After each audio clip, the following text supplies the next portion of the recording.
তো গাইজ আজকে আমরা যাব ইকো পার্কে, তাই ফাইনালি চলে আসলাম ঘটকপুকুরে এসে দেখি গাইজ একজনেরা গাড়ি করে বাজনা বাড়ি নিয়ে যায়। তারপরে আমরা ঘটকপুকুর থেকে বাসে উঠলাম, বাসে উঠে হাতিশালা এসে একটা কেকের দোকানে ঢুকলাম।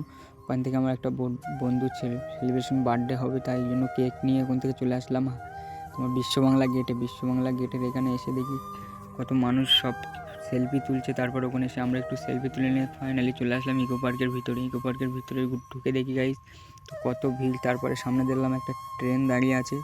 তারপরে আমরা হাঁটতে হাঁটতে চলে আসলাম ইকো পার্কের রেস্টুরেন্টের সামনে। তারপর ওখান থেকে হাঁটতে হাঁটতে চলে আসলাম একটা ফাঁকা জায়গায়, সেখানে আমার বন্ধু সেলিব্রেশন বার্থডে করলাম। তো গাইস বার্থডেটা ভালো হলো না, কারণ ফাঁকা জায়গা পাচ্ছিলাম না, একটুখানি ফাঁকা পেয়েছিলাম, সেখানে বার্থডে সেলিব্রেশন করে দিলাম। কিছু করতে পারিনি, ভালো করে আয়োজন করতে পারিনি, শুধু কেক নিয়ে আর কিছু স্প্রে আর মোমবাতি নিয়ে সেলিব্রেশন বার্থডে করতে হলো, কারণ কিছু করার সুযোগ পাচ্ছিলাম না, ওই জন্য কিছু করতে পারিনি ভালো করে। তো গাইস শুধু মোমবাতি ধরিয়েছিলাম আর একটু স্প্রে করেছিলাম। তো গাইস কেমন হলো বলবেন আপনারা।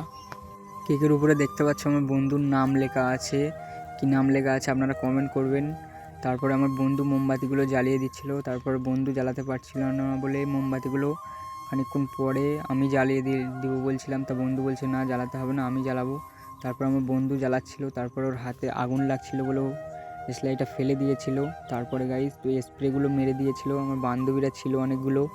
তো গাইস কেমন হলো বলবেন আপনারা কমেন্ট করবেন। তারপরে আমার একটা বান্ধবী কেকটা কেটে আমার বন্ধুর গালেতে তুলে দিচ্ছিল। ওখান থেকে বার্থডে সেলিব্রেশন হয়ে গেলে আমরা চলে আসলাম হাঁটতে হাঁটতে একটা রেস্টুরেন্টের সামনে। তারপর ওখান থেকে রেস্টুরেন্টে খেয়ে দিয়ে আমরা চলে গিয়েছিলাম বাংলার গ্রাম। তারপর বাংলার গ্রামে ওখান থেকে 10 টাকা টিকিট কেটে ঢুকে তারপর ওখান থেকে বাইরে বেরিয়ে এসে চলে আসলাম একটা গোলাপ ফুলের বাগানের সামনে। ওখান থেকে এসে একটু গোলাপ ফুলগুলো দেখলাম। তো গাইস দেখো কি সুন্দর দেখাচ্ছে গোলাপগুলো, কত রকমের গোলাপ ফুল আছে।